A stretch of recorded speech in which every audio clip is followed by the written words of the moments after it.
Desde la República Dominicana soy Ivonne Ferreira, señores, hoy es jueves, antesala del fin de semana y también de Nochebuena. Una época en la que en nuestro país, muy a pesar de las vicisitudes, ¿no? La tradición se hace ley aquí en República Dominicana, y a pesar de que es una época, como hemos dicho en otras ocasiones, bellamente cruel por las limitaciones de mucha gente para poder hacer las celebraciones del cumpleaños del Hijo del Hombre, definitivamente se convierte en muchos casos en una especie de pócima para olvidar todas esas penurias, señores, de 12 meses del año. Y esas penurias tienen nombre y tienen apellido, y son los casos que nosotros estamos tratando y que no nos dejan concentrarnos en esta época del año, ¿no? En un país eminentemente cristiano, donde hay un gran peso cultural, donde la gente hace cualquier cosa para conseguir esa boronita, para el festín, para la reunión en familia, para la solidaridad que se expresa mucho entre los dominicanos. Y digo que no nos permite espacio para concentrarnos y reflexionar respecto a esta época. Porque cuando tú coges y manejas los diarios y tú te encuentras que las informaciones hoy siguen con mucho más detalles, por ejemplo, de las implicaciones que tiene este país, que por su condición privilegiada geográficamente es simplemente el trampolín para el negocio del macro tráfico, del tráfico a gran escala y de grandes dimensiones, como mercado, por supuesto, para los países, para los grandes consumidores que es Estados Unidos y es Europa. Tú tienes que necesariamente detenerte en este caso.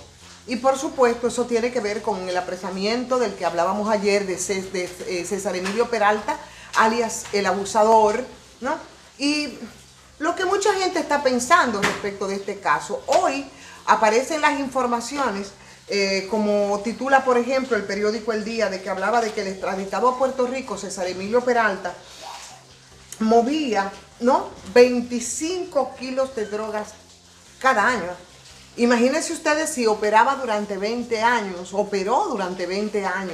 ¿Cómo es posible, señores, que una cantidad de droga tan grande se movilizara sin que nadie se diera cuenta y sin que a nadie le llamara la atención? Pero no solamente en el ámbito de lo local, ¿no?, con los organismos que son los encargados de perseguir a los que delinquen a través de ese crimen organizado, de esos negocios del bajo mundo, sino también a esas instancias de carácter internacional que, como la DEA, ¿verdad?, que como la CIA, todos esos organismos que son una especie de paladines de la justicia, tampoco durante 20 años pudieron parar, detener, señores, a individuos que, como César el Abusador, no es más que una reedición de algo que se repite, y no solamente con la referencia que nosotros normalmente hacemos para hablar, por ejemplo, del caso Paya, y a partir de ahí todos los que hemos visto en los últimos tiempos, que le hemos referido, y que de tanto no hacer o de tanto no tener consecuencias hemos perdido las esperanzas, y con se repite exactamente el mismo modus operandi.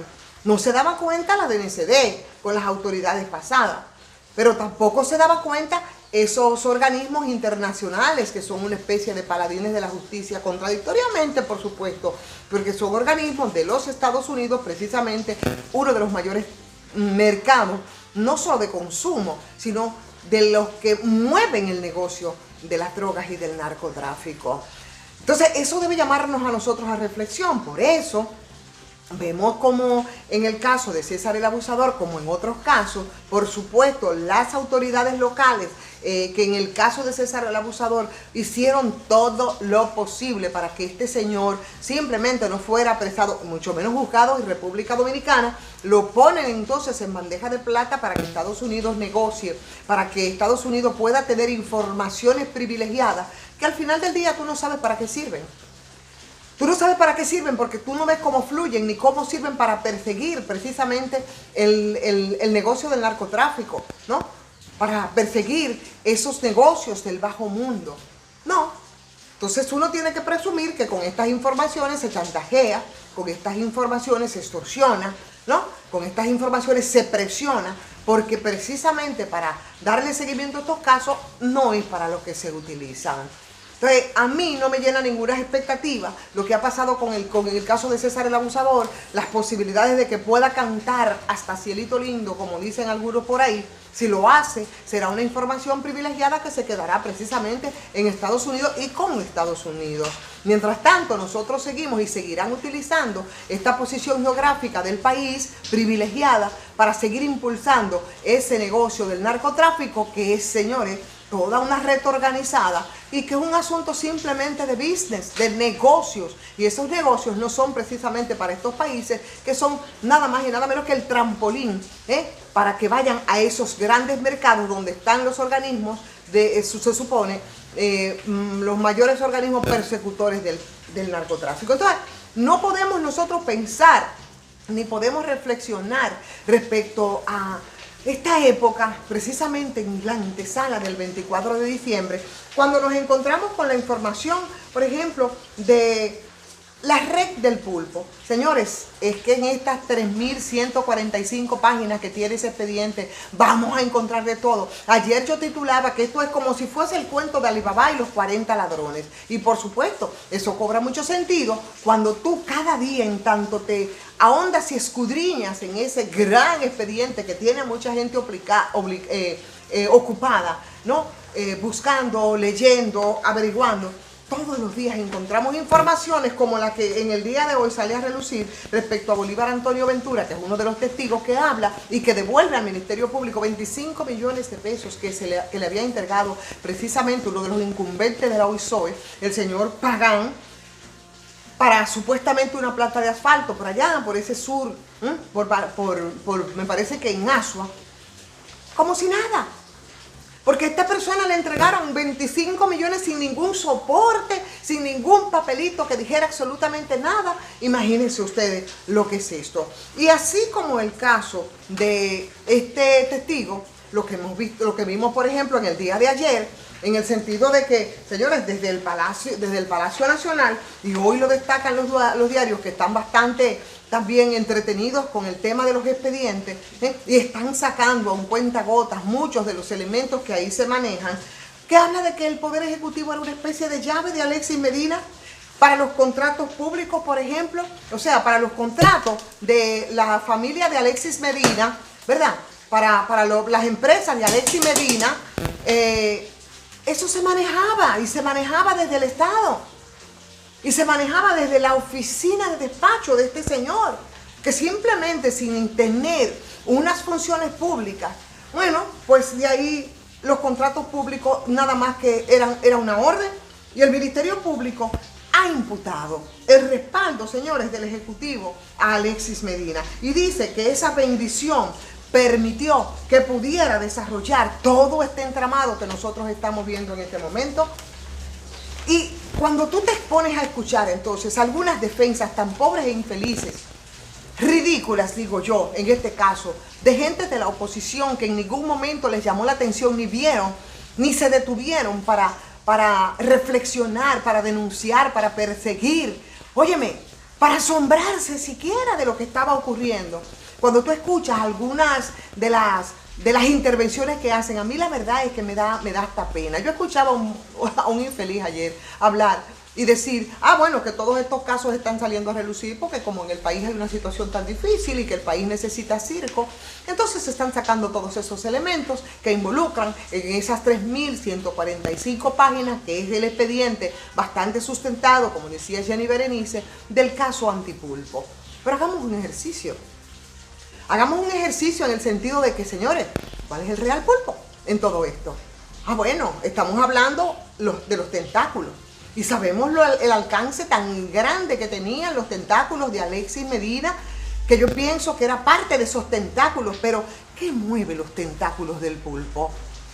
No es la cabeza, que no tiene el pulpo, pero sí hay un cuerpo, ¿no? Y ese cuerpo es el motor que moviliza todos esos brazos que obviamente tenían arropadas prácticamente todas las instituciones del Estado. A propósito de esto, debo decir que en esos expedientes visto así, grosso modo, que probablemente puede aumentar el número de veces en que es mencionado el nombre del expresidente Danilo Medina. Mencionado 90 veces en el expediente, imagínense ustedes. Y eso me antoja, por supuesto, vincular con el verdadero pulpo. Con el verdadero pulpo y con todas las veces que ha sido mencionado en estos expedientes. O sea, el caso de la diputada, el caso de la hermana, lo que ocurría con todo eso, señores. Es una cosa increíble que nos dice a nosotros lo que estaba pasando en este país. Y eso, por supuesto, tengo que hacer el vínculo con lo que está ocurriendo en el mundo. Con lo que está ocurriendo en el mundo. Y en qué punto nosotros nos encontramos. ¿Qué va a pasar en este país con situaciones como esa? Con un centro, ¿no?, de tránsito y de tráfico que involucra al poder, no solamente al poder político, sino al poder militar, al poder empresarial, por ejemplo, de los casos de narcotráfico. O esos expedientes grandiosos de corrupción en un momento en donde pasamos de hablar, señores, de esa deuda social acumulada a la necesidad desde una nueva perspectiva en la visión de las formas de hacer política, precisamente de tener que hablar de nuevos contratos sociales respecto a lo que demanda la sociedad de este siglo XXI. Y aquí, mira de lo que nosotros estamos hablando. Y aquí pretendemos reciclarnos en el poder y, como he repetido muchas veces, seguir recorriendo la galería de los examores para que estos musgos que nos han gobernado, ¿verdad?, vuelvan y estén los que desde esas perspectivas de atraso, de corrupción, de impunidades, señores, sean los que se coloquen al frente de un país que hace tiempo las razones sobradas para los grandes cambios que se han venido dando a escala planetaria, pero para quedarnos nosotros en el ámbito continental, hace mucho tiempo que acaban de dar señales. Por eso en una de estas transmisiones yo hacía el vínculo de República Dominicana respecto al fenómeno latinoamericano a partir de lo más reciente que hemos tenido, que es precisamente las elecciones de Chile. El Producto Interno Bruto de Chile, que es se los vendieron a los chilenos y también a los demás países de la región como el más sólido, ¿no? En inversión, señores. Mira lo que detonó. Ustedes ven lo que ha detonado. Entonces, ahora que de lo que se está hablando, señores, es de inequidad. De inequidad.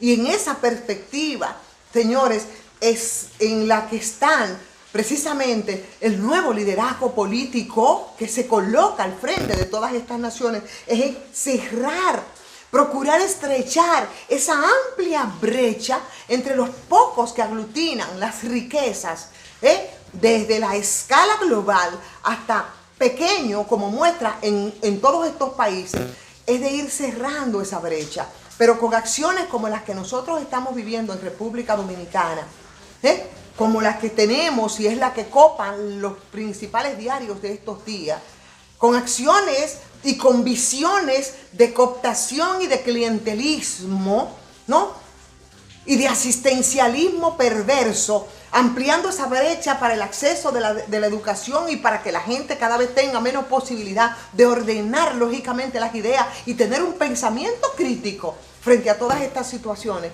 Así yo no creo que nosotros vamos a avanzar. Pero aquí en República Dominicana se han dado muestras de que la gente está entendiendo los fenómenos y de que quiere avanzar en esa dirección.